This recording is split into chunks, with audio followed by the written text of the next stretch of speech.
I played the original Dying Light way back in the day, and I had a lot of fun with it. It was mostly the co-op offering most of the fun for me. Some really enjoyed the story, I'm sure, but for me and my friends, that camaraderie is where the game really shined. Likely, this was because we were playing the game years after launch, when DLC abounded and the complete edition of the game was very, very cheap. I'm not sure, but regardless of the mitigating circumstances, I am sure that I enjoyed my time with the game back then. So when I found out there was going to be a sequel, I was excited. More free-running parkour through a post-apocalyptic, abandoned, dilapidated city? Who wouldn't want that? And after multiple delays, eventually the game did launch in early 2022. And it received mixed reactions when it launched. Just to run through them quickly, the game did have a ton of bugs when it launched, and many reviews mentioned these technical difficulties, whether they were outright bugs, checkpoints not triggering, or performance issues on computers that really should not have been having issues to begin with. But at the outset, let me say that I actually did not suffer from any of these technical shortcomings. I actually had a pretty good time with the game and I didn't run into many bugs at all. A friend of mine had his game hard lock him out, requiring him to manually delete his save files to restart the game completely. I've also seen countless other people report bugs and crashes, but thankfully I didn't have any of these issues, and many seem to have been patched out in the weeks and months since the game's launch, so I won't dwell on them too much here. You guys know I heavily penalize games when they have technical issues at launch. I think you must. Otherwise, you're incentivizing studios putting out rushed pieces of garbage, which is why I gave Horizon Forbidden West a really hard time. It's why I gave Elden Ring a hard time. You have to be consistent with these things, otherwise you're just a fanboy, making excuses for companies you like. The problem is I don't actually have that footage for this video, so I don't have anything to talk about. So I figured I would mention it. Some people had major issues at launch. I was not one of those people. The extent of bugs that I encountered on a first-hand basis were actually just second-hand, because we were playing co-op. A friend of mine was helping me capture some footage of the co-op gameplay while I was experimenting with it and trying it out. And he actually had so many issues with his game's performance that the only potential fix was actually to completely delete and then reinstall the game after a hard reboot and driver reinstall. And I don't think it's that scandalous to say that no AAA game should ever release with that burden placed on the player just to get it functioning at a basic level. And the really unfortunate side effect of these technical issues at launch was that many people who would have enjoyed the game's co-op decided to wait on the game because they just didn't want to risk spending $60, $70 on a title that would just end up having a bunch of technical issues that they couldn't enjoy.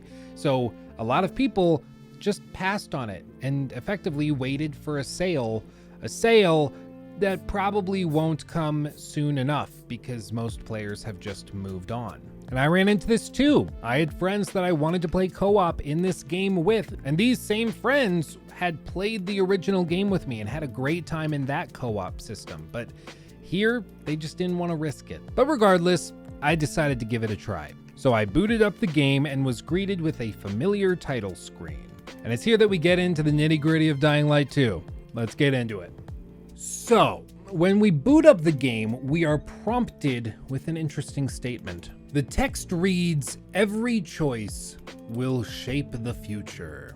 And this immediately sets the expectation with players that their choices in the main story will have long-lasting, significant consequences.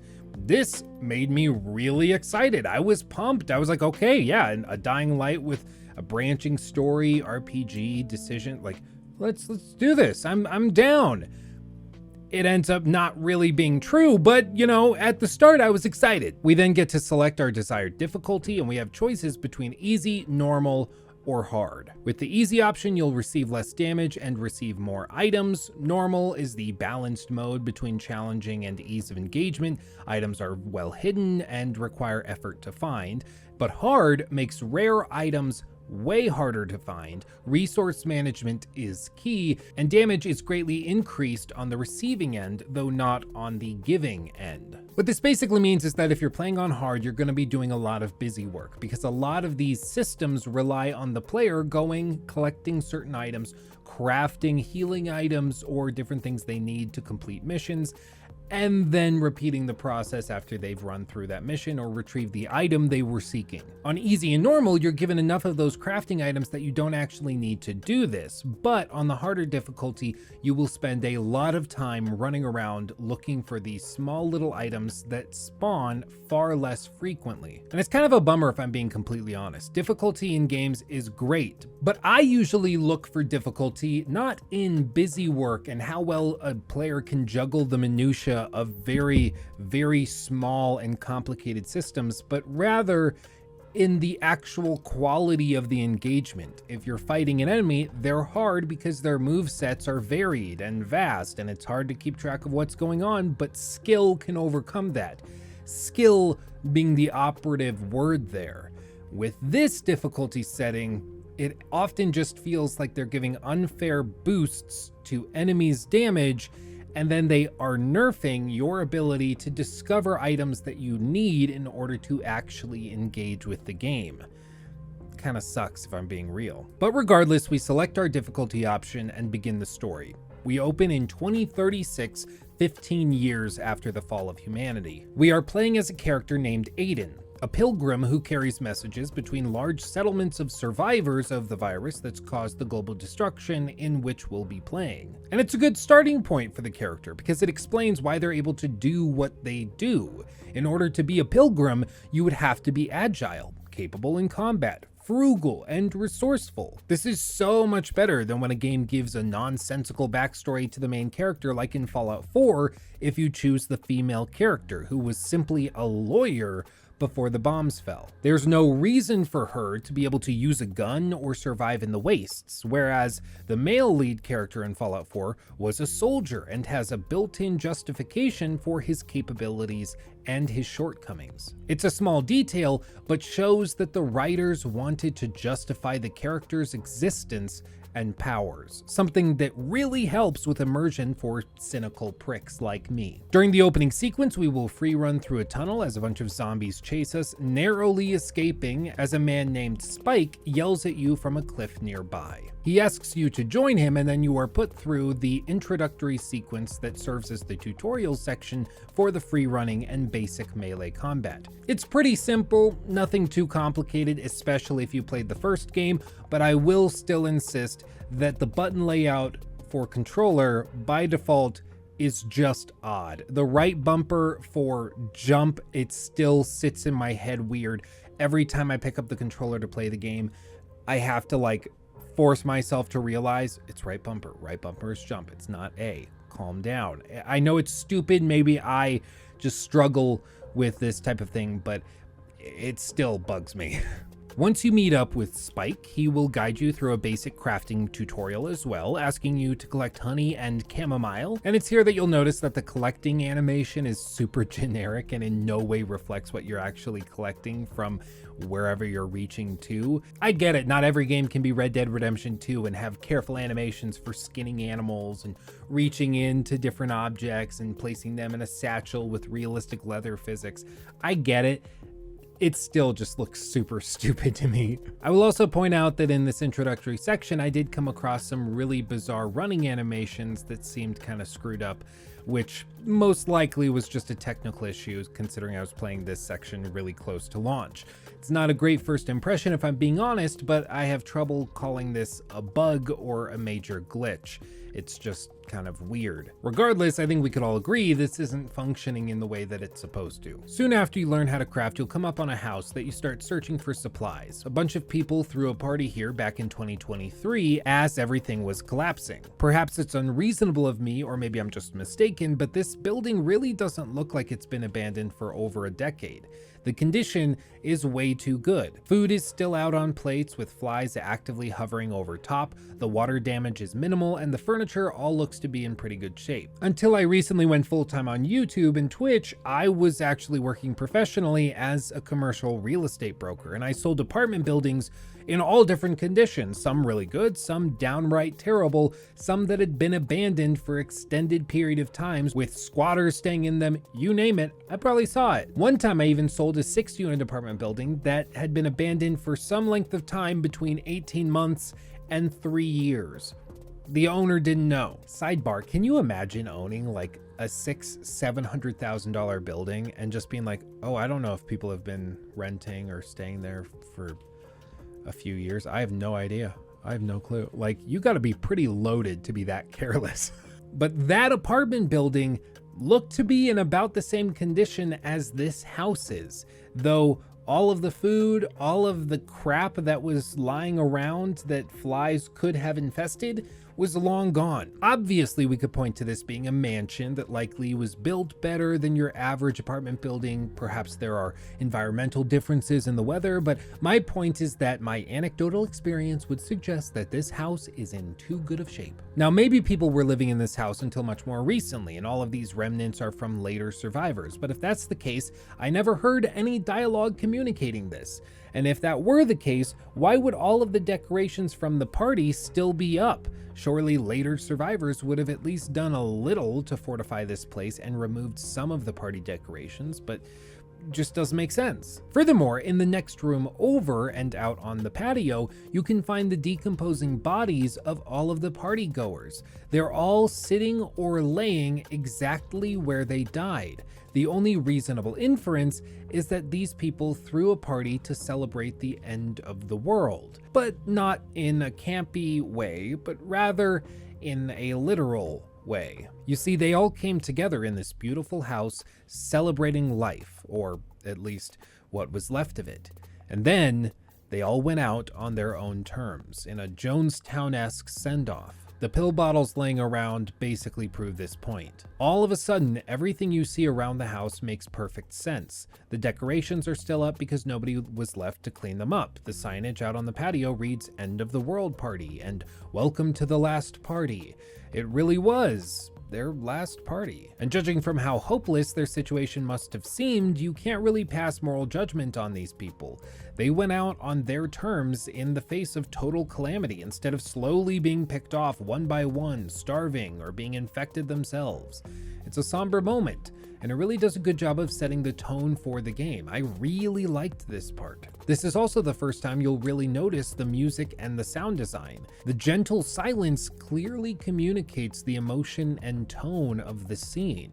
As the wind gently blows through the trees and you make your way through the 24 or so bodies lying next to the pill bottles which provided their relief, you can't help but feel as though you should be quiet and respectful in this, their final resting place. Again, it's a great introduction to the rest of the game. Unfortunately, this won't last for long, and this is really the only time the game nails this tone. But going back to the setting and the condition of the house, because that's what I was bitching about before, I just wanted to say that this is something that a lot of games in the post-apocalyptic genre do. It's not just Dying Light 2. Once again, Fallout 4 is probably the worst offender of this, and it's mostly just because 200 years are supposed to have passed between when the bombs first fell and civilization practically ended, and the current time at which the player is going through and exploring the world. And you still find perfectly edible food lying around. You find whole houses still standing, which were made of nothing but wood and haven't collapsed due to rot or neglect. There's no other way to put it other than that Bethesda Game Studios just doesn't seem to know how long a couple of centuries actually is. I mean, in Dying Light 2, they're really stretching the bounds of what 10 years can do to a building, much less 200. The Last of Us certainly did a bit better with only 20 years having passed since the initial outbreak, and usually the environments reflect this pretty well, but here I can't help but feel as though this house in Dying Light 2 is just in too good a shape. I get it. It wouldn't be as emotionally moving to explore a half-collapsed house filled with debris, leaves, mud, and wood rot, but because this doesn't seem to fit in with the rest of the detail work in this section of the game, it causes me to question my perception of the rest of the level. Like I said, did other people live here afterward who kept it maintained for a while? Did they leave the bodies alone out of respect? There probably isn't an answer to these questions, and perhaps my asking them is intentional on the part of the developers because the answers I will formulate in my own mind will be more meaningful than if the writers themselves answered them clearly and concisely. Or maybe, and perhaps more accurately, I'm just reading too much into all of this. Regardless, this section has done a very good job of setting the tone, especially emotionally. For the rest of the game, I had high hopes, high expectations, and I just wanted to see this carried through. Unfortunately, it isn't, and the tone in the later sections of the game go from lighthearted fun to weirdly vampiric abilities in enemies, making it feel as though this is a fan fiction Twilight spinoff, to a lighthearted action rom-com. Like, seriously, this game hits every single one of those, and it doesn't work well. And it's just really lame because they nailed this introductory section and then just totally dropped the ball. It's really unfortunate because they're capable clearly of doing something much more somber, but instead they did what they did, which we'll get to. After we finish exploring the house, we get to sit down with Spike and drink a flat beer together as we overlook the vast landscape. Spike also mentions that he has set up a meeting for you at the radio tower with the man who knows information about whatever it is you're seeking, which at this point we don't actually know. All we've been told is that Aiden, our player character, is trying to find somebody named Waltz. We don't know anything more. He doesn't even tell Spike, but we do know that we need to be at the top of the radio tower listening in at a specific frequency at dawn. So we have our next objective established. Spike says his goodbyes and leaves, apparently trusting in his survivor's intuition to leave you behind. So you do the same and leave him. It's in this section that you'll also fight your first zombies without any assistance or scripted sections to protect you. They're wandering around the lake house down by the trail, and you quickly take them out with the first melee weapon that you're given by Spike. The enemy models look really good, they're all unique, and the melee combat feels pretty punchy. All a good start. You fight and climb your way all the way up to the radio tower, get your first boss fight in, where you learn the basics of dodging and heavy attacks, and then you start the generator to unlock your first safe zone. These are places that you can use at night to cycle forward to the next morning, since the zombies are far more active and aggressive at night. Again, this is a system you'll be very familiar with if you played the first game.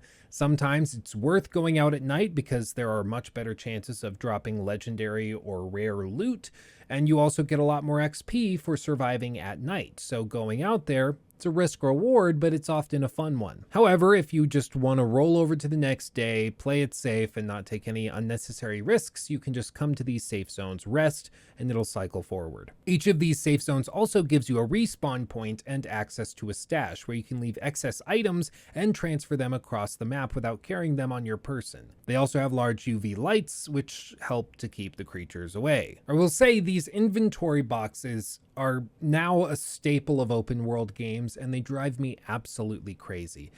All it does is increase the minutia and tedium of exploration and item gathering. There is no quantifiable benefit to the player by adding this system, other than just lengthening gameplay time.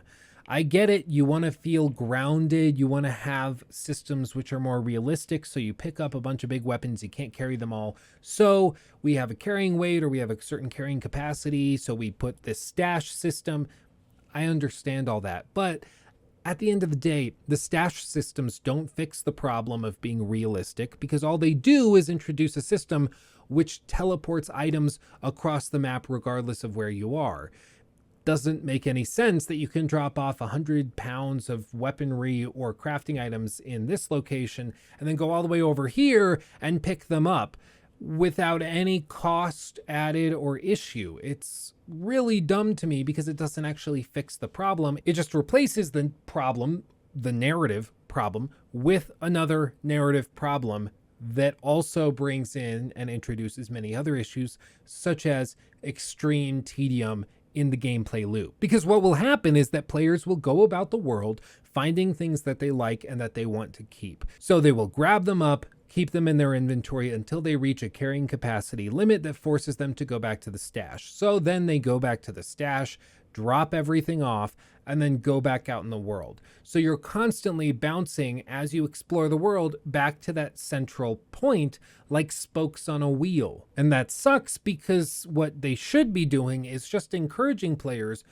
to go around the wheel. No need to come back to the center. Maybe there's special crafting stations. Maybe there's merchants that can give you unique items that cause you to go back in willingly and voluntarily. But doing this thing where you are constantly forcing the player to return to centralized locations just cause isn't good game design. It frustrates me, and I see through it. It's just to pad out gameplay time. Either remove carrying capacity and just let people carry around whatever they want to carry, or make it so you don't need to carry buckets upon buckets upon buckets of crafting items and weaponry to stand a chance against enemies. Like, when you have durability systems in weapons, you run into this problem where it seems a little ridiculous that you're carrying 15 different weapons with you all at once as you're also parkouring across the city. So maybe then you just rework the durability systems so that that dissonant point isn't a problem anymore. But regardless, all of this will be new to the player, as I mentioned, if you didn't play the first game. But if you did, this will all be extremely familiar because it's basically the same exact thing that we had before. Now, over the course of the next hour or so, you will meet the contact at the tower, fight your first humanoid enemies that are not infected.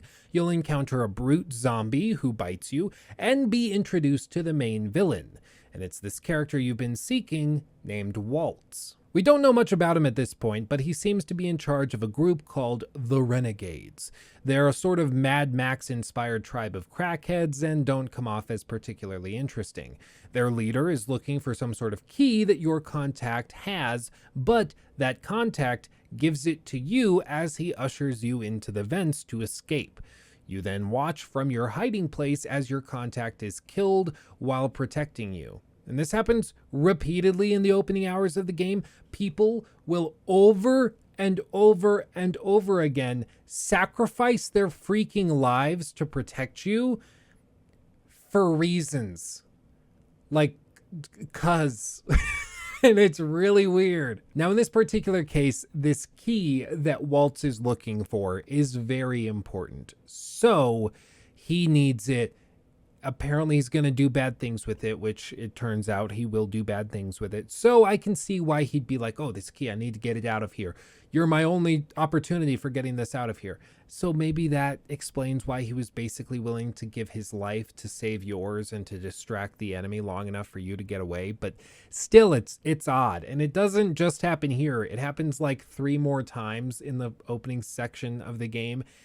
Even when they don't know that you have the key, even when they think that you're infected, like all of this stuff that should not be happening happens just because the writers kept writing the protagonist into a corner. And then they're like, I don't know how to get somebody out of this.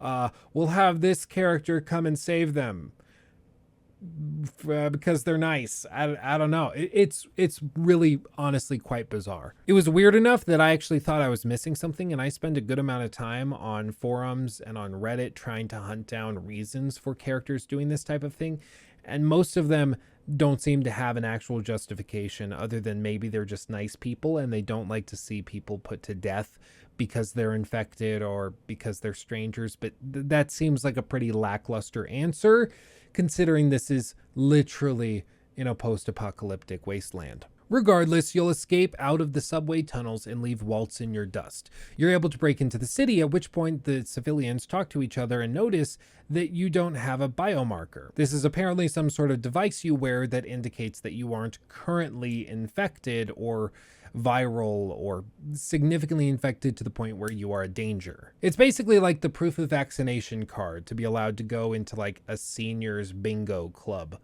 I haven't done that, but I've heard you need bingo cards for it. I heard it from a friend.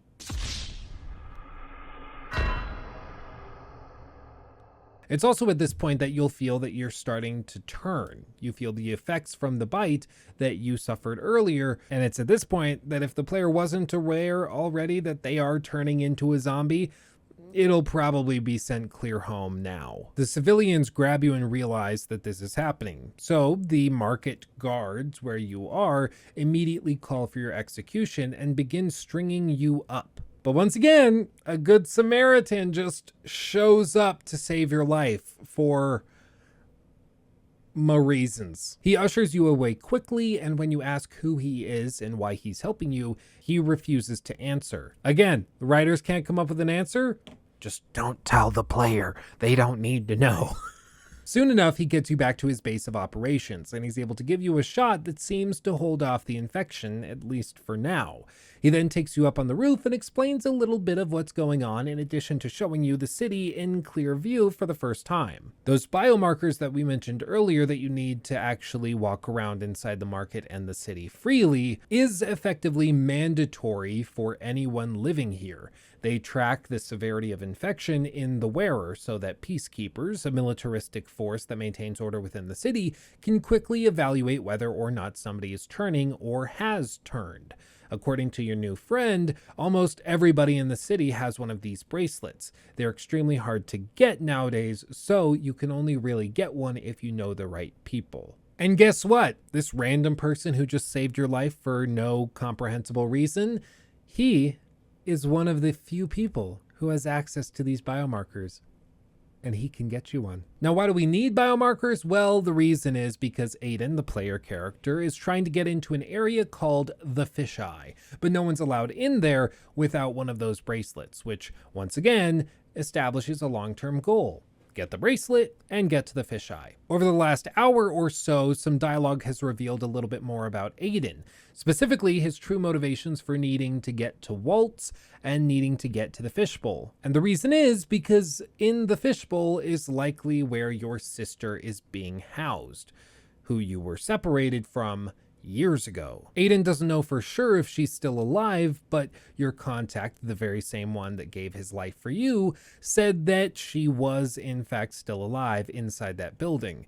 It's been so long that you don't even know what she looks like anymore, but in a quick cutscene that we see, it is revealed that Aiden and his sister share the same marks on their arms. So, inevitably, we will find someone alive, dead, or infected with these marks. As with every story, if it's communicated clearly to you, you will know that it will inevitably come back to be referenced later. Seriously, unless you're watching a detective film, a horror movie, or like a South Korean passion piece, these types of red herrings just don't exist. You won't be told things that have no impact on the story whatsoever because there's no reason to do it. It will effectively just confuse the player and the viewer, so you just don't do it. And in this case, we know that we've been communicating some things very, very clearly, so they're going to come back. Now, let's evaluate the story and where we are right now. We've gone through the most basic tutorials. We have an understanding of parkour, combat, dialogue, exploration, crafting, resource management, and even stealth. We also have long-term goals established with the large cityscape being laid out before us, reminding the player that they can go anywhere they want to within reason, and with the ultimate goal of finding our long-lost sister who is being held by an amoral doctor who is looking to do experiments on the infected. Altogether, it's pretty well done, and the stage has been adequately set. I know that some have criticized Aiden for being overly stiff and bland as a character, but I think that's very intentional. It's frankly extremely difficult to make the protagonist of a first-person game interesting and individualistic without affecting the player's capacity for immersion. In a game with a setting such as this, immersion is probably more important than having a really unique and personable protagonist. So instead, the writers and designers leave the character much more flat so that the player can project themselves onto them. And in this case, I think this was the right call. They do give Aiden a backstory, but they leave that backstory and Aiden's thoughts on many in-world events obfuscated and diluted. I absolutely understand why some people would find this uninteresting, but I think it's perfectly justifiable in this particular instance. All told, I think it's a really good setup for a game. There are a few hiccups here and there. There's a couple moments that made me roll my eyes, but all told, I'm actually pretty into it. Especially because the systems that have been presented are actually fairly robust. The free running is pretty good. The dialogue seems pretty well put together and written. The characters, though they're doing things that I wouldn't consider to be rational or reasonable for somebody to do in this world and in this setting, they're still likable and they're unique, and it seems to be working pretty well. And coming off of those opening moments in that mansion, I'm still feeling pretty immersed, and I'm feeling as though the tone that's been laid out here is much more solemn than the first game. I'm all in. But unfortunately, the coming hours are not going to maintain this same quality, and it's going to start to get a little weird. We're going to talk about all of that right after a costume change. A few moments later. Boom, costume change. You gotta love that quick little shifty shift. Here we go, back to it. Over the coming hours, a lot happens. We learn, first of all, that our friend who saved our life is named Hakon, and he helps us obtain a biomarker, which allows us to smuggle ourselves into Villador's central district where the fisheye is located. Soon after arriving, though, you're captured by the peacekeepers and you meet the local officer, Aitor. And this is where there's like a huge departure in the focus of the game. Instead of just getting to the fisheye, we have to start dealing with a lot of these secondary, tertiary characters that have their own motivations, specifically taking over the city. And we have to help them in order to get to where we're going. And it just feels very video gamey. I don't know how else to put it. It just completely loses the plot, literally, and diverts focus away to pad out gameplay time. It just kind of sucks. Specifically, we're tasked with finding the killer of this guy, Lucas. Along the way, we work with the leaders of the marketplace that we were almost executed in before, namely two people named Carl and Sophie. And there's a bunch of little decisions here that will eventually have an impact potentially on the ending of the game, though not a huge one because you can effectively override whatever decisions you make here. It'll make more sense when we talk about the actual endings when that comes at the end of the game's story. But for now, just understand that most of these missions are not about consequential decisions. They're more about building relationships with the main cast and the secondary cast. It's also pretty early on that we're introduced to the city alignment system. And this is actually pretty similar to the faction system in Assassin's Creed Odyssey. Basically, there are a bunch of zones scattered throughout the map, and when you clear one, you can assign it to one of two factions, the survivors or the peacekeepers. The peacekeepers will install traps all over the zone if it's assigned to them, which will prevent massive hordes of zombies from building up, which will make nighttime traversal significantly easier, allowing you to quickly grind out some XP. However, if you assign the zone to the survivors, they will install parkour helpers that make traversal a lot easier in general. Furthermore, the more facilities you assign to a given faction, the stronger that faction will get, which makes sense, which will empower them to provide better structures than before.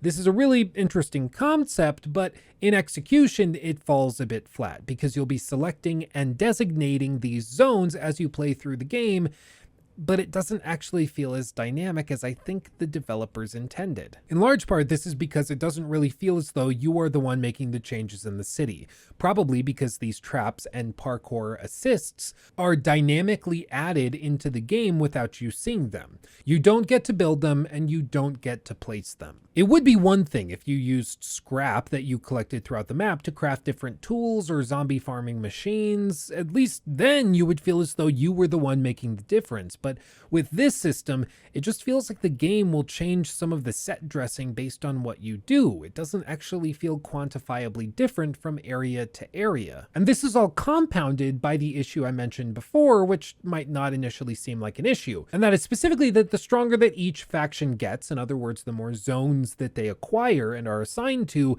the better the equipment will be in the next area that you assign to them, which means that most players will just end up assigning every zone to one faction, which my guess would be probably the survivors, because parkour is a lot of fun and having an easier time at night dealing with zombies isn't actually fun. It's actually removing a major feature of the game, which is that nighttime exploration is effectively hard mode. It's where you go if you want a challenge. But I feel like I should also say that my prior hypothetical is not actually a suggestion. I'm really glad that this game doesn't fall victim to the same tropes that most big AAA games have recently done, with major settlement systems inspired by Fallout 4 and big zombie destroying machines that would be out of place even in a Dead Rising game.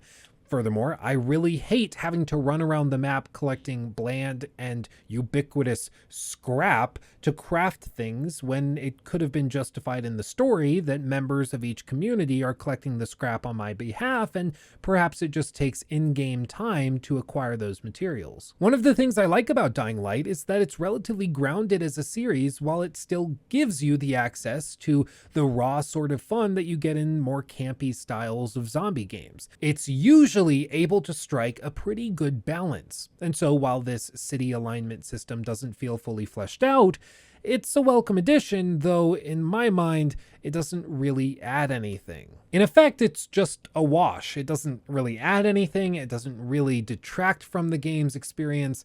It's just basically another button prompt that most players are going to perform the same exact way regardless of who they are, because again, parkour is fun while making other sections of the game easier isn't. Now, a lot happens in the coming hours of the game after this initial frustration with some of the local leadership of these different factions. But I think the most important scene is this one, where Waltz confronts Aiden to try and acquire the GRE key that Aiden stole from him earlier, or rather took from the guy that gave his life for Aiden for no reason. Specifically in this sequence, Waltz demonstrates a bunch of supernatural abilities for reasons. Like, I get it, it's a zombie game. It's not going to be super realistic. I understand that. I can appreciate that. Even so, this felt so out of place. It's just weird. It made me think that Waltz was some sort of vampire character. He's doing the same moves that they do in What We Do in the Shadows when they like fly around the city trying to eat like French fries and pizza. It's so weird to me. Like, whenever you're playing a game or reading a book or watching a film or a TV show and you pause and go, what is happening? That's not good. That's bad. And honestly, it kind of makes me take this all a lot less seriously. Like, if Waltz was a bad guy who is powerful and capable of dealing massive damage to different communities, of overwhelming the social infrastructure of these different factions, just by power of will, by his charisma, by his political influence within the different factions, by his wealth, whatever it may have been, that's much more respectable than that he just can punch really hard and sort of jump like a vampire. It's one of the things that perhaps is counterintuitive, but relying on supernatural abilities to make your villain imposing and scary doesn't actually achieve that goal. All it does is make it seem like you're doing a sort of Deus ex machina to fix your story or solve it, and it effectively is just a shortcut. It doesn't actually do what you think it's going to do. After we meet Waltz, however, we are introduced to Lawan, who is another character that will be following us through the last half of the game or so, and will be very important as we progress. And we also are able to retain the GRE key to gain access to the Central District fully, which also kicks in the power for that section of the city, which turns on all of these vents and fans, which we'll be able to use the paraglider with. During this section of the game, you're tasked with your long-term goal being that you have to restart the radio broadcast from the tallest tower in all of Villador, which seems really weird, but it's something you are just tasked with doing by the factions. And because you need information they have and can't get it any other way, you oblige them and have to go along with it. Like, again, I get it. It's a video game. There are some tasks that you are going to be demanded to complete in order to progress through the story. Otherwise, there's not much of a gameplay loop here at all. But I can't help but feeling as though the justification for these actions and activities is just not very well thought out. It really does just feel like you're being sent on random rabbit chases because the developers were like, okay, well, we need to lengthen this section needs to be 8 hours long, so we'll have him go do that, and then we'll tell him to do that, and then we'll make him go there, and then climb that, and then flip a switch, and then that'll let him go there. It just isn't very inspired. It's not very creative. I mean, we can run down other options and other things they could have done, but effectively then we're just rewriting the entire game for the writers and for the developers, and that's not really what these videos are for. They're for making critiques and bringing up issues with the story, and in this case, I think it's pretty clear that what Dying Light 2 is doing in this case is just not very interesting. Furthermore, it falls prey to one of the tropes that I really struggle with in games like this, specifically open world adventure games, and that is that you are so often tasked with finding some other person you haven't met to solve your problem. And that's what you have to do time and time again until eventually you reach the credits of the game. One of the reasons I like something like The Last of Us Part 2 and the way they structured that storyline around the gameplay and vice versa is that it's up to you, the player character, to actually go and solve their own problems. You're not trying to reach this person who can help you do this thing, who might have information you need to do this and that. It's the difference between a really well-written narrative in a video game and the sort of fetch quest, random zigzag pattern to the end that we see in games like Dying Light 2, Fallout 4, and the like. As I mentioned earlier, we get access to the paraglider around this time, and I know I sound like a pessimistic, cynical asshole. I'm gonna stick with it. It controls like absolute ass. It drops really, really quickly. It doesn't travel through the air very quickly, though, at the same time, so it's just kind of like a steady descender instead of an actual glider. Like, calling this thing a glider is pretty generous to me. It's just really unfortunate because I was looking forward to this thing for so long because I saw it in some of the reviews and in some of the trailers. I was ready for it. And then I got it and I was like, oh, well, this kind of sucks. It also takes an uncomfortably long time to actually open it and use it. Basically, when you leap from a ledge, you have to hold down X or spacebar or something, maybe E on keyboard. I don't remember. The point is you have to hold down the key and then you open it up and use it. And it's such a long time that I can't even count the number of times I leapt from a ledge only to barely open the glider as my feet crushed against the concrete beneath me.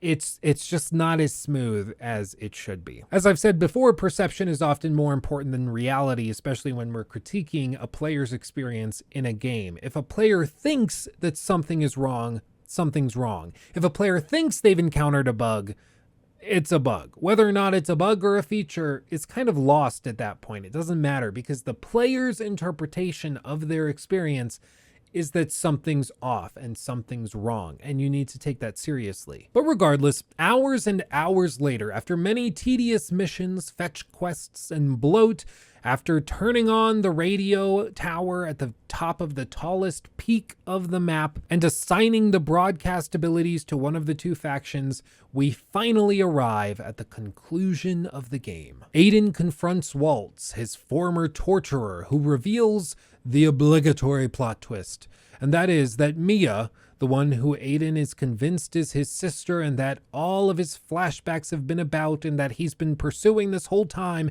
and that has been the justification for every gameplay system and activity we've participated in, is actually Waltz's daughter. Apparently, he's been trying to find a cure for her over the last 15 years to prevent her from turning fully into a zombie. Now, I feel like this was done to try and humanize the villain right before the conclusion of the game. I don't think it works though. I was more distracted at how stupid and contrived the plot twist felt in the moment.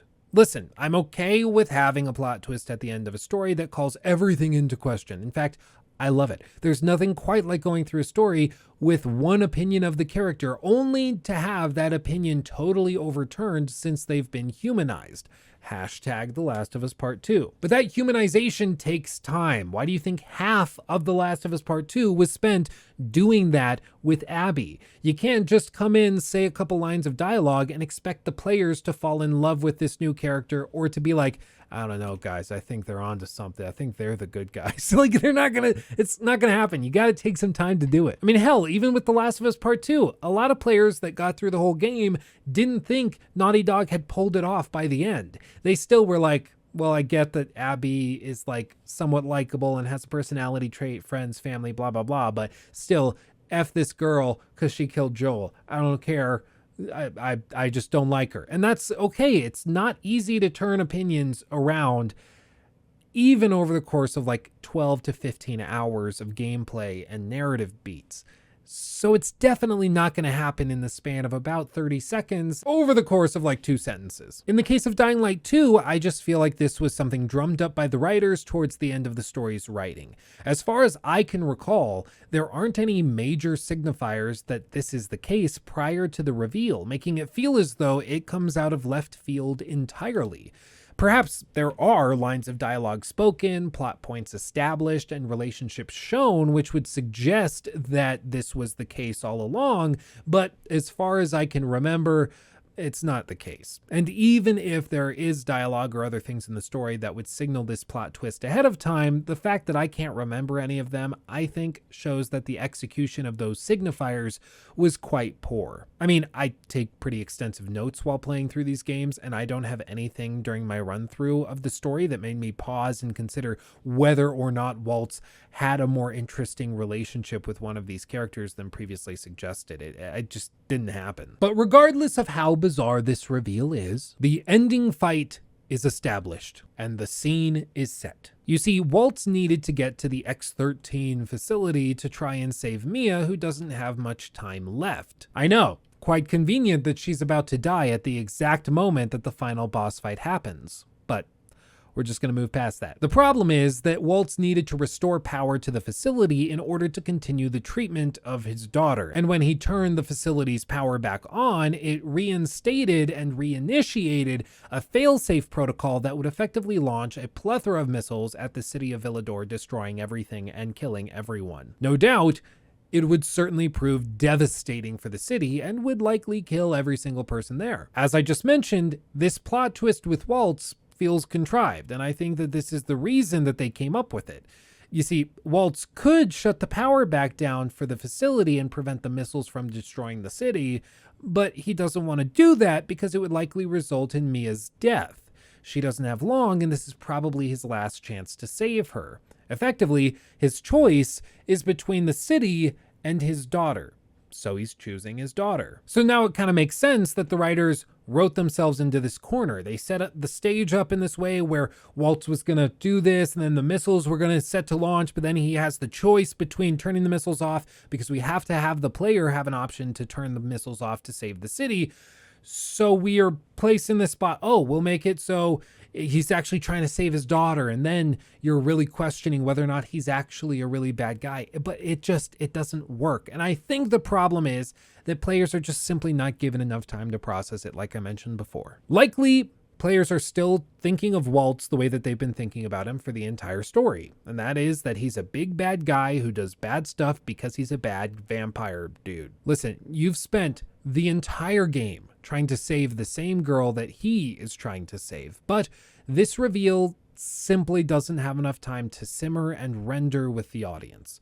As a result, the feeling for most players at this point in the game, I think, is going to be that they have to take on this bad guy who's trying to destroy the city with a missile attack. Yeah, there's something else going on with his daughter and needing the facility's power to save her, blah, blah, blah, but that's secondary in the player's mind because of the way that they've been conditioned to think about the villain for the whole game's runtime. And this is why pacing's important in these games. I know it's one of those catch-all terms that game critics might throw out. Oh, the pacing's bad, which often is just code for like, I don't really like this game, but I don't know how to phrase it. Like, let's be real, that's what it is most of the time. But in this case, pacing actually is really important. It's not just a matter of how much bloat is in the game, but it's also important to have enough time between major plot points so that the player can process them. Think of the original Last of Us game, a title which has possibly the best pacing of any narrative game in the last 10 years. Every time there's a major emotional hit, there's a huge shift in tone and energy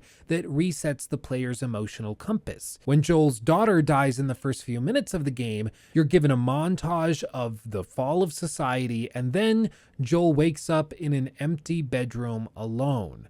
No music, just quiet solace. Years ago, I took a playwriting class in college, and it was just to basically learn the essentials of writing a quality story. And it was pretty interesting. I wrote a bunch of plays and got critiqued on them by some playwrights. It was a good time, honestly. But one of the things that the professor talked about was this idea of build and drop, is what he called it, at least. I'm sure there's a more technical term for it, but it was basically just the idea that you build emotional tension, you build the stakes, you build everything to this emotional peak, and then you drop it.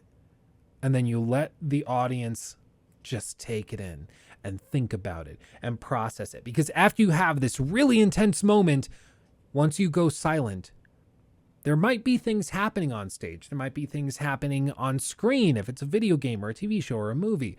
But with that silence, if you keep the energy low, if you keep the tone where it needs to be, people can process, people can think about what they've already seen. And then you can build it up again, all the way to that precipice, and then you drop it again.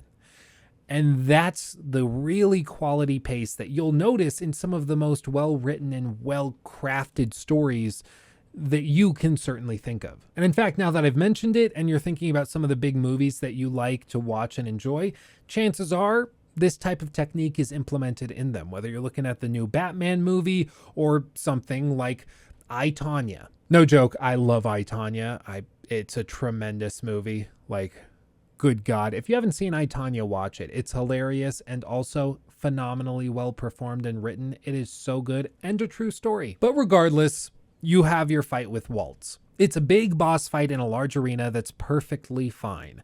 It's not great. In fact, it bugged out for me a couple of times. Once you defeat him, though, you will have a choice to make. Lawan tells the player that she wants to blow up the facility to prevent the missiles from launching and destroying the entire city. If you agree to do this, it will kill her. But she's willing to do it to save the countless civilians who will be caught in the explosion. So you are tasked with choosing between saving Mia or Lawan. If Aiden saves Lawan, he gets her out of X-13, while Hakon will get Mia out. That is, if you spared him earlier in the game when you have the choice of letting him live or die. However, you will also fail to stop the missile strike, which will result in the entire city being destroyed and most of the people dying within it. In addition, Mia will still die. The game ends as Aiden leaves the city to live out life as a pilgrim, just as he started the game.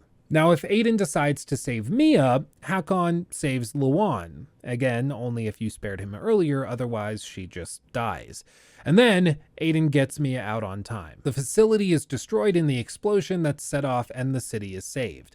However, Mia dies shortly after from the same illness that her father was trying to save her from, and the city will end up being controlled by whichever faction you sided with in the main story. Most of this depends on which faction you allowed to control the radio tower that you were tasked with resetting earlier in the game. This is why I said earlier that you can certainly make your choices very intently early on in the game with which faction you help in which way, but most of this, as far as I can tell, just comes down to which faction you sided with when it came to the radio tower at that particular junction in the game. It didn't actually matter what you did prior to that. So all of those choices were overridden. However, regardless of which options you choose, Aiden will still leave the city to live out the rest of his life as a pilgrim. There's also a secret ending you can get. If you spared Hakon and choose to save Lawan, he rescues her from the rubble, Mia dies, the city's destroyed, and everything generally goes to hell. However, honoring the agreement you make in the first few hours that you know him, Hakon and Aiden leave the city together as pilgrims to continue exploring the wastes. Lawan is asked if she wants to join, but she says no. Now, I get it. Aiden's a pilgrim. It's a way of life. I understand that. He was never going to settle down in the city, and it would be unreasonable to hold the game to a standard where we expect that to happen. But even so, I'm still left with a strange feeling when I look back at all of these ending options. It just feels weird that after all these connections, relationships, and all the hard work you've put into saving the city, Aiden just leaves. I'll admit that I don't have a good reason for feeling this way, but nonetheless, I still do feel this way. In addition, all of the endings are effectively contingent on how you made 3 choices, namely whether or not you kill or spare Hakon, who you give the VNC tower to, and which of the 2 girls you choose to personally save at the end.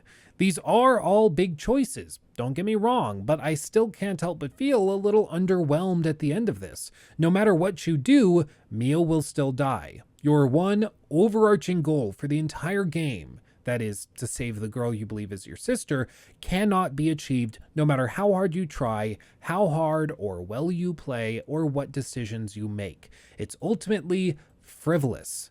Sure, we can excuse it as being a commentary on human existence itself in a post-apocalyptic world, but that doesn't change the fact that for a video game, it's remarkably lame. Even just an alternative ending where you're allowed to let Waltz complete Mia's treatment and destroy the city in the process would have been a welcome addition.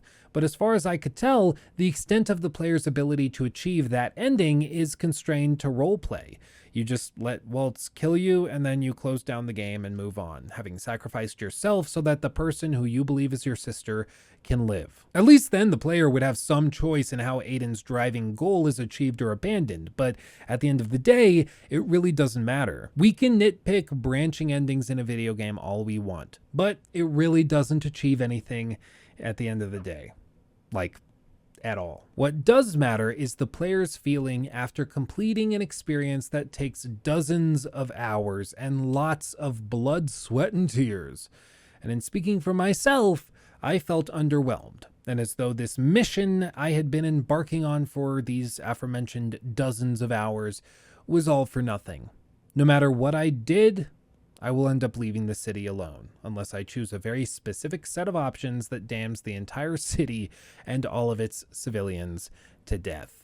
Overall, I just find the story really underwhelming. It's not bad per se. I would say the introduction of Waltz as a sort of supernatural character is bad, and I would say the over-reliance on coincidence and characters being really nice to you for no conceivable reason other than that it's convenient in the moment for the writers is bad, but all told, I think it's serviceable. Like, it gets you through the city, it gets you to different areas of the map, and it introduces cool gameplay systems in a way that feels relatively organic and natural. But this is what happens when you have a story with branching options, when you put a lot of effort into the narrative, and when you make that narrative a central theme and piece of the experience, you need to be ready for people to critique it and to look at it critically, because that's what you are effectively asking for. In this case, I feel like it's pretty good. It's certainly not bad, but it could have done a lot more, a lot better. Granted, Techland doesn't have a ton of experience in this space doing this type of thing, but I hope they grow better. And apparently their next game being a fantasy RPG with a bunch of devs from The Witcher 3, I think it actually could work out pretty well. So we'll just have to see what the next game is like and if they learn from their prior mistakes. I would say this is a great start, and while I certainly was extremely negative during this section of the video, I wouldn't call the whole thing a total disaster. I think it's pretty good, especially the early hours when they're setting the stage, but it sort of falls apart at the end. But now let's talk about the gameplay. And to do that, I need another costume change. Magic spin move. Poof. Boom, costume change. Gotta love that. Pretty cool. Now, our discussion of the story over the last section might have seemed a little terse initially, and I totally get that, because it seems as though we just discussed a few basic points of the story, and then the story's over and we're moving on to gameplay. That's because that's kind of what this game demands. The simple truth is that there's just not that much to talk about. The story is very straightforward. You basically are looking for who you consider to be your sister. You run around the city performing various tasks for various faction leadership to get access to the one location where she is. You get there, find out that she's actually the daughter of the bad guy and that he's probably not actually that bad of a guy because he's trying to help his, now we realize, daughter, and then you kill him, she dies, and you leave the city. That really is the story. Like, you meet some people along the way who are relatively interesting here and there for various reasons, but it's so minimal that the discussion of it wouldn't go beyond what I just did. I could tell you about Lawan, how she's sad because her lover boyfriend was clearly somebody she was very closely attached to, and now something mysterious happened to him and he's no longer with us. But like that is all it is. Like, the very description of it ends the total quantifiable discussion. So any discussion of it beyond that would just be excessive in my mind. In other words, this is my attempt to keep this video relatively lean and to avoid endlessly discussing things that probably aren't that interesting. If you are really interested in the backstory of individual side characters, there's certainly a lot of content out there for you to check out, and you could play the game and find it all out yourself, but I didn't find any of it notable enough to discuss further, whether praising it or critiquing it, because it's all just kind of meh. And meh stuff is the hardest to critique because it's like, it's not good, it's not bad, there's nothing to praise, there's nothing to criticize, it's just kind of there. But one topic that does have a lot more meat on its bones is the gameplay. This is definitely where the primary focus of the development staff went, and it's for a good reason. Dying Light has been known for a long time to have really interesting parkour mechanics, relatively sturdy melee combat, interesting crafting mechanics as well, and the world exploration, when implemented with the parkour system, is pretty cool. Like seriously, there's nothing quite like free running through a city, jumping off of zombies onto rooftops, sliding down. I mean, it's like a zombie Assassin's Creed in first person, and it's great. I really enjoy it. But if you played the first game, then you probably are all too familiar with the systems that we're going to be discussing. And that's because there really hasn't been a lot that's been changed from the first game over to the second. This is a sequel through and through, and they focus on what works and the most fun elements of Dying Light 1, and they try to introduce some new systems and ideas into the sequel, but at the end of the day, they really are sticking pretty fervently to the first game, and whether or not it's worth you playing over the first game, it's going to be more up to you as an individual, because it really does feel like just Dying Light 1 with a new coat of paint and then this long sort of lackluster story. Now, the gameplay loop itself is relatively simple. During the main campaign of the game, you will be discussing various topics with NPCs. They will tell you to perform some action. Usually it's a fetch quest or you going to some location to clear it out or to flip a switch of some sort.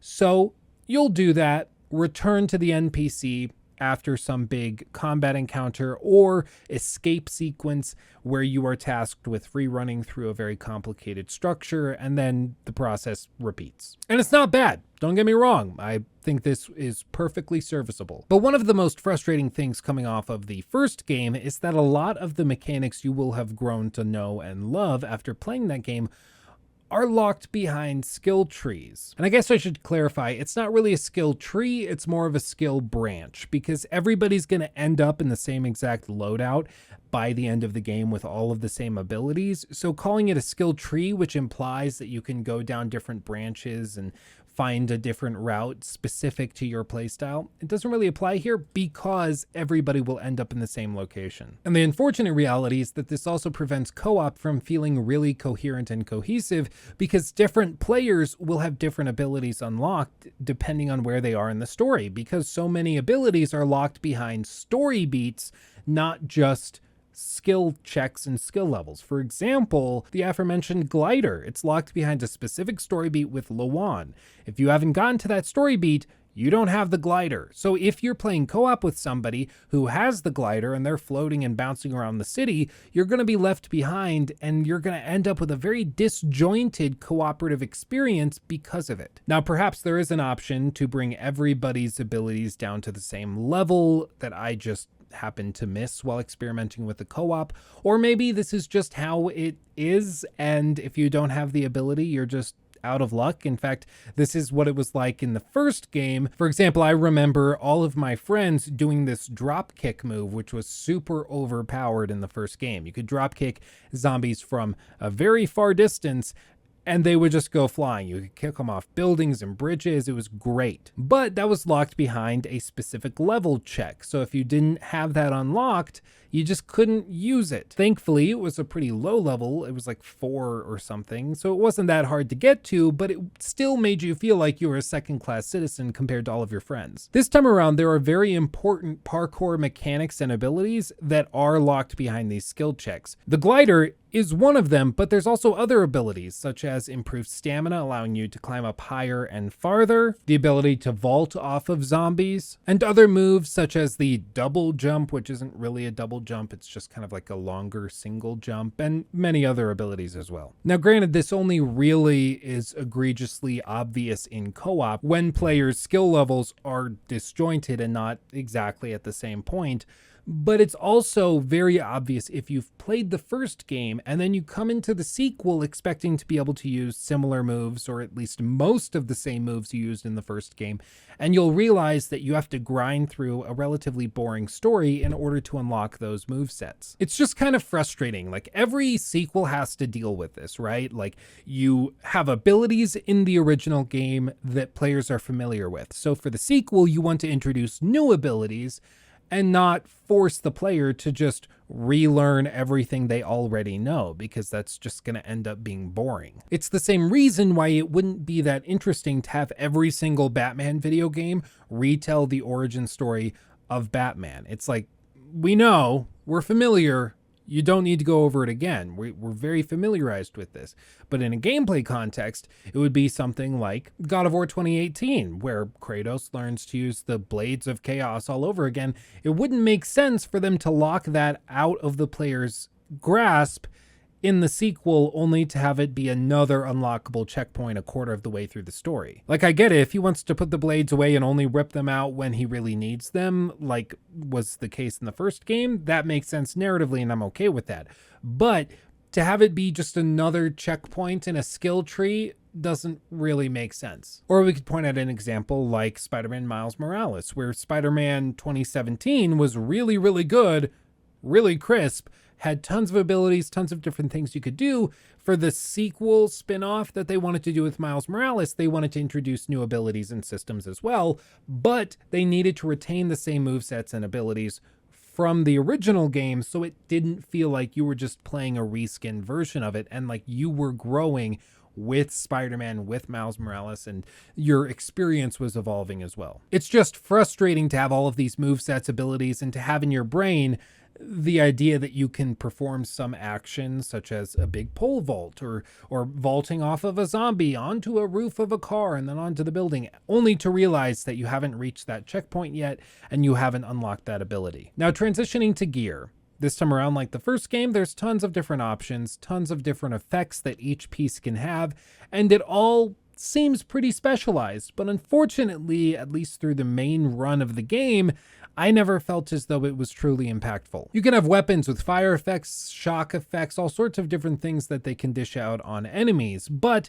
I never felt as though when I was going up against one particular enemy type, I needed to use one particular type of damage or one specific weapon over another. It always just felt like, well, whichever one has the highest DPS I'll use and I'll just go about my business. Maybe there is a system which makes certain enemies more vulnerable to different types of damage, but if there is a system like that, it didn't feel impactful enough for me to really pursue it or capitalize on it. And speaking of weapons, there's a weapon durability system in this game, which is so frustrating to me because these weapon durability systems are like the plight of open world adventure games right now. They are so stupid and every game seems to be doing it.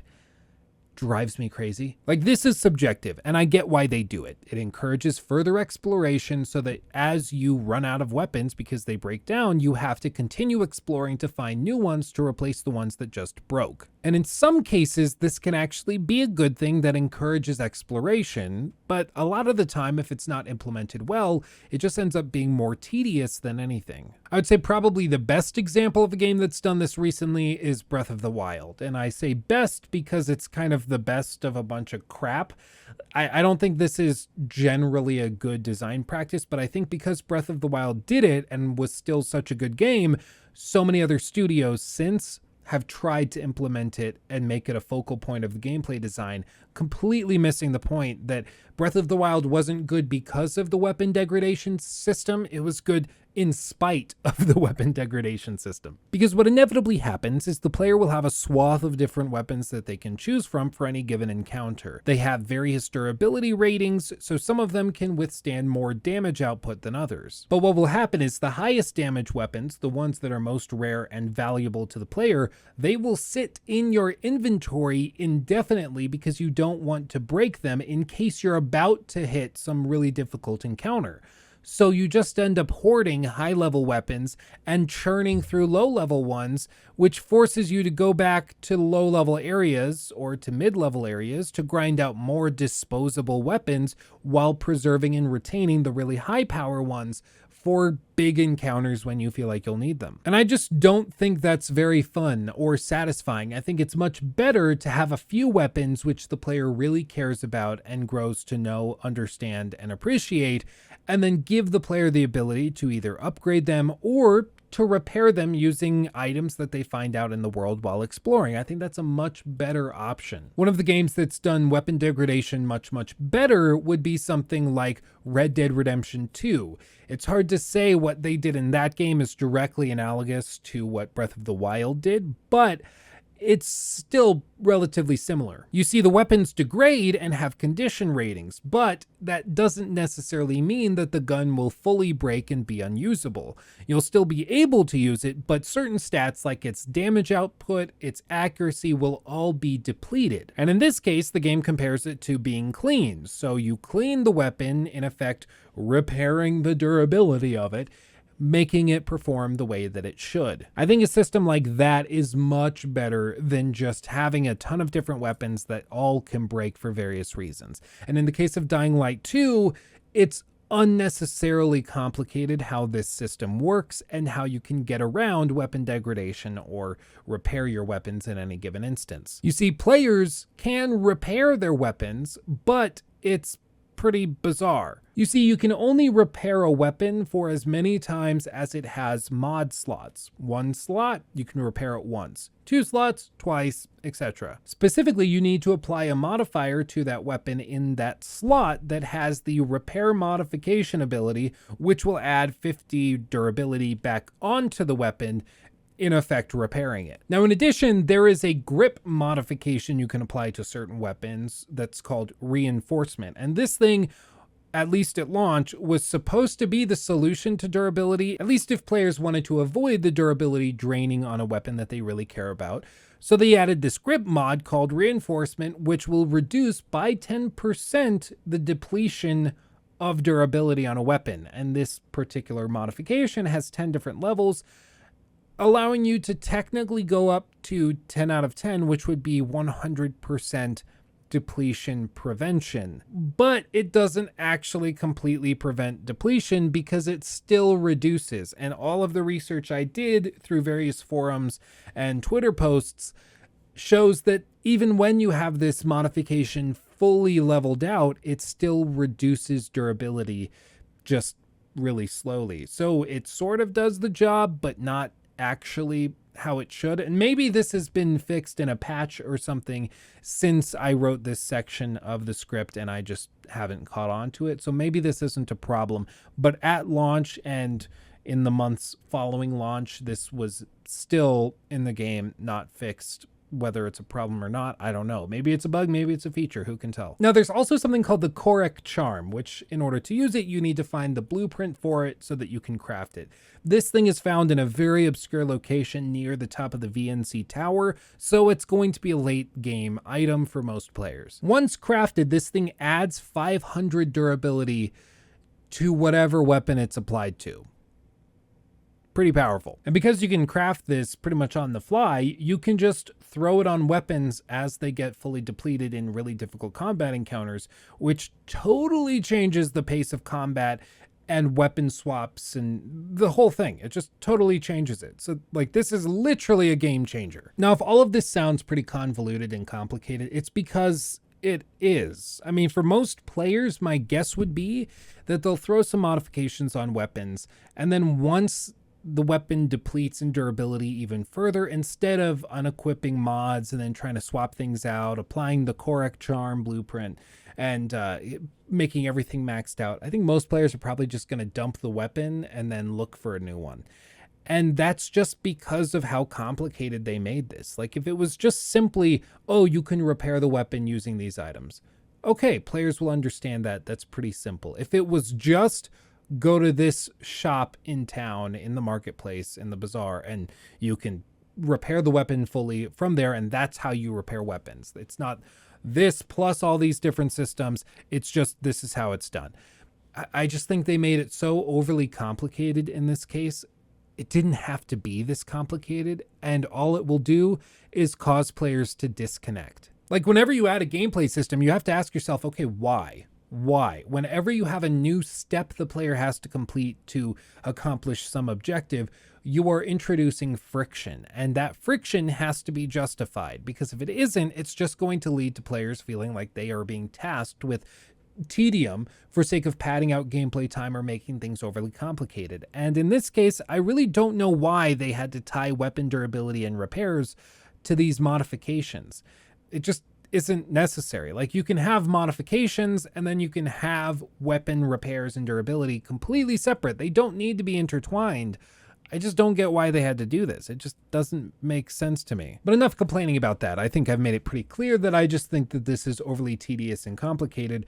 And while you can get the hang of it pretty quickly when you're playing the game, it just isn't as intuitive as it really should be. Like, they've spent how many years developing this game, and this is what they came out with. Like, the whole point of it is to streamline and refine experiences over time, not make them more complicated and convoluted than they were the last time around. You know, The Witcher 3, your weapons break, you get repair kits.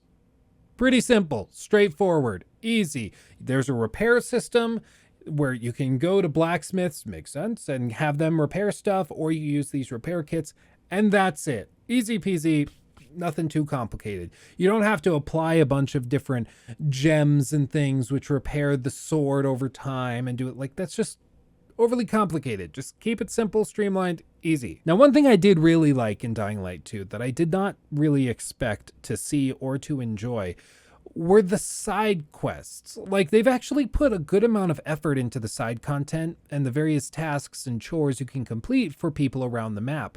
A lot of them are just going to be fetch quests, granted, but they all have stories and narratives that back them up, which is, in my view, usually enough to justify them. Perhaps my favorite was when this love-struck man asks you to get a dress and perfume for a girl he has a crush on, so that he can ask her out. It's kind of cute. It is just a fetch quest. You're just going to be running to this store, waiting till nighttime, finding the dress and then the perfume, and then you go about your business after returning it.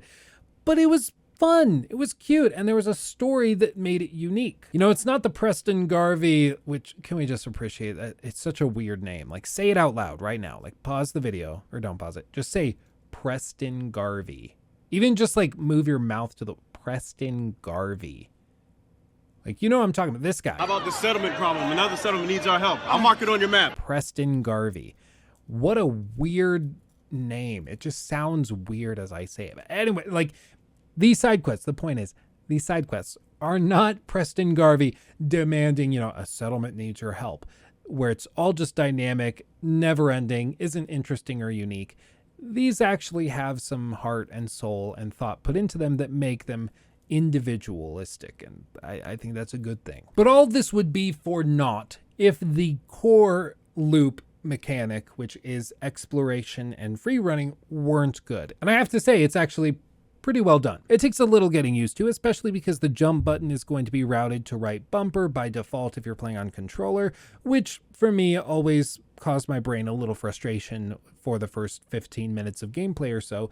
But once you're in it, it actually feels pretty fluid. You'll pretty quickly get a feeling for distances, how far you can jump, where you can grab onto items, how far you can swing, etc., etc. And I gotta be honest, nothing quite beats the feeling of climbing up a big structure and reaching its precipice while feeling as though you shouldn't really be allowed to get up there. It's that sense of danger and freedom that's so hard to replicate in video games, but Dying Light does it really well. And again, it's a really good thing because very few games are able to pull this off. Games like Breath of the Wild and Spider-Man come to mind as examples. The developers just give you so much freedom of exploration that when you use it, you almost feel like you're cheating, like you shouldn't be allowed to do the things you're doing, but you're doing them and the game's allowing you to, so it must be okay. It's a weird feeling, but it's one that Dying Light 2 captures in addition to all of these other amazing games. And one of the things that makes that exploration even better is when there's unique items that are worth finding and exploring for.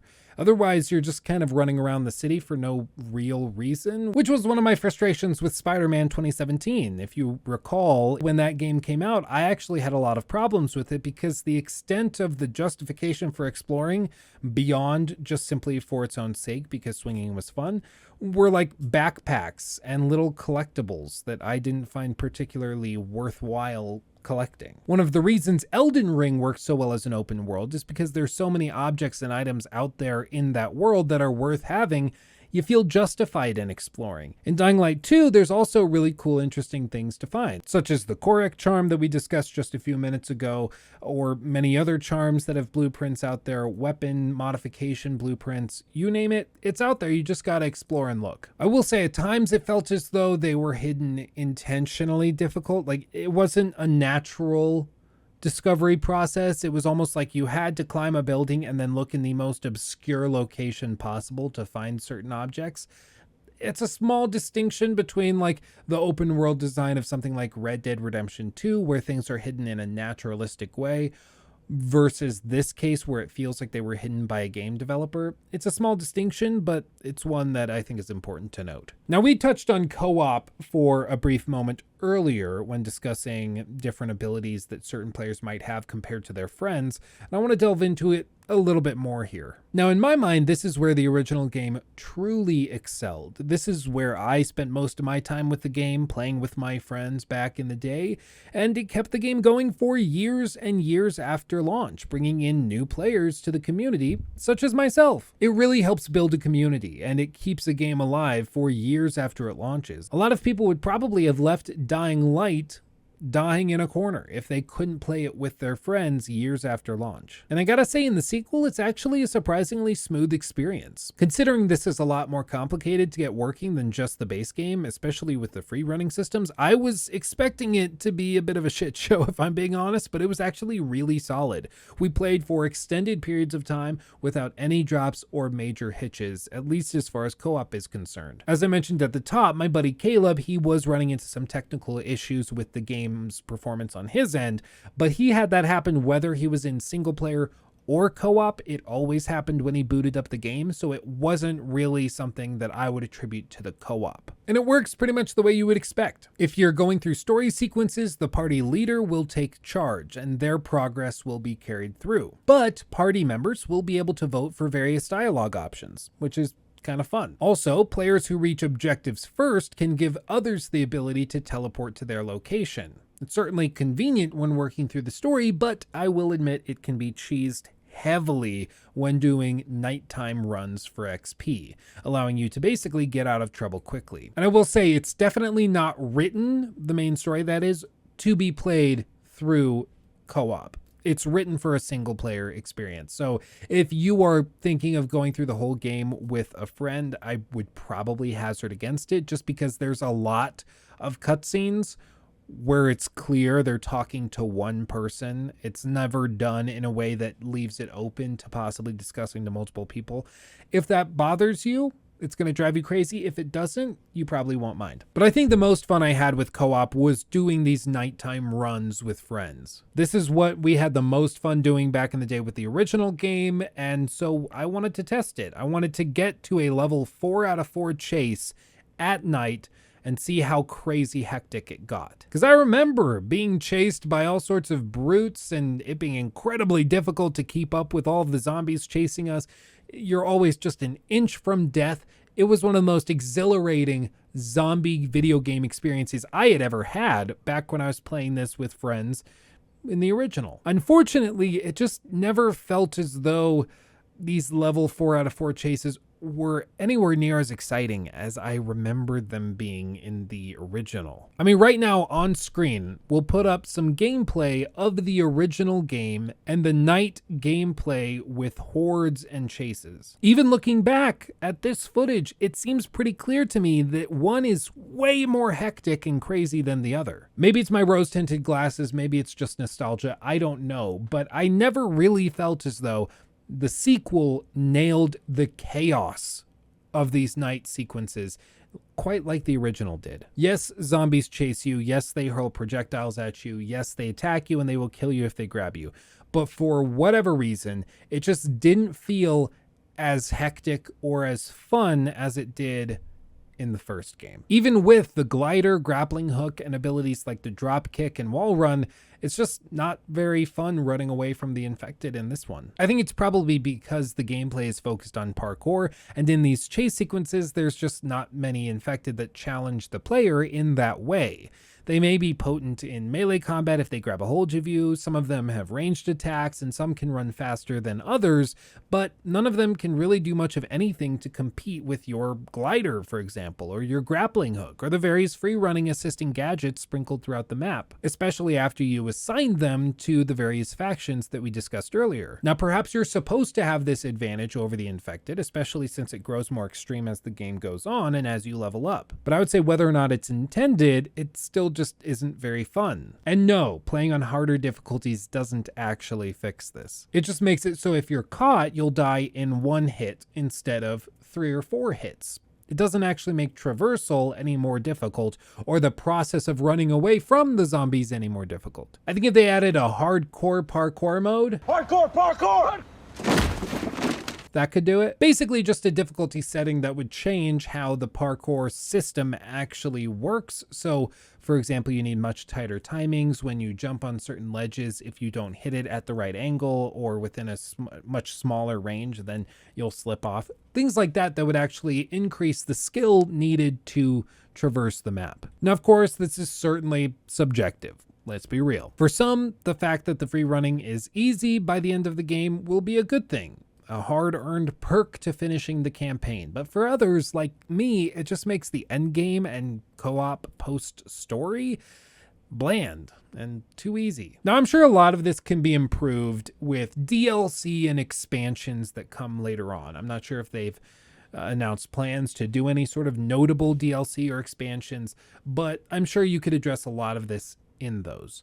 It's unfortunate that we have to rely on such things to make games perform in the way I think they probably should have launched, but that's just where we are. And that brings us to the conclusion of our discussion surrounding Dying Light 2. And my overarching thoughts is that it's a game that tried to go a route that I don't think they should have tried to go. They focused a lot on the story, and you can tell they put a ton of effort into it. But unfortunately, I think the foundation of the writing just wasn't robust enough to make it really feel as though it was worth pursuing beyond just unlocking various gameplay abilities. And I think they probably realized that too, because the game's pace is a bit all over the place. You feel like you're getting a really interesting setup for a compelling story, the world building is nice, and you're slowly building relationships with characters, and then all of a sudden it just goes downhill and you're at the finish line before you know it, which is why our whole critique of the story section sort of ended abruptly. It's because the story ends abruptly. It's just kind of like, oh, we're done? Okay, cool. Like, it's a fun experiment to try and take a game that's known for its cooperative gameplay and for its free running and try to add a compelling story onto it. But it really does just go to show you this type of reinvention for a game and this type of refocusing isn't just done haphazardly. It's not just done casually. You have to be very precise and very, very careful with how you implement these systems, because if you're not careful about it, it just ends up feeling disjointed and unfocused, which is what we get here. I would not call Dying Light 2 a bad game. I think it's good. Like, I enjoyed my time with it. I think the technical issues that burdened many of my friends and many other reviewers certainly offer a net negative to this whole thing. And I've made it very clear before, if a game has very severe technical issues at launch, I don't think you should forgive them. I think they should get, at the very least, a full point deduction on their final score. If it was going to be an 8 out of 10, it's a 7 out of 10. If it was going to be a 7, it's a 6. I think that's only fair. You have to penalize these studios and these publishers for doing that and for rushing these games out. Otherwise, they'll just keep doing it. I mean, look at Bethesda.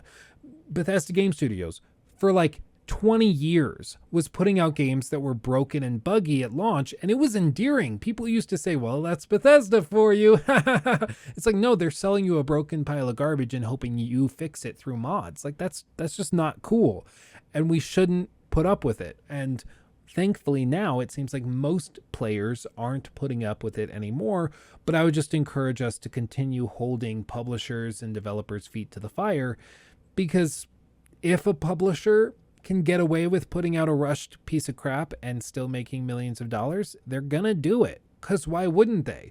So instead, we need to speak up and call them out for it when it's present. The only reason I didn't delve into it too much in this video is because I didn't personally encounter those issues. So it would almost be disingenuous for me to spend a ton of time ranting about all these bugs that I ripped off YouTube or from viewers on Discord.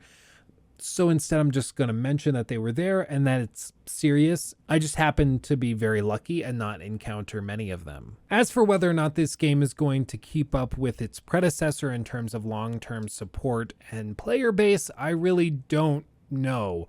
I think a lot of players have poured a ton of money and a ton of time into the first game, and I know people that are still playing it to this day. So the odds are pretty low, I think, that they would shift over into this new game when the content isn't there yet, you know? And all told, I just really wish I had more compelling things to say about the game, but I don't. Like, I played it, I thought it was fine, and then I moved on and played, like, Elden Ring, which I have a lot more to say about, a lot more thoughts, I'll tell you what.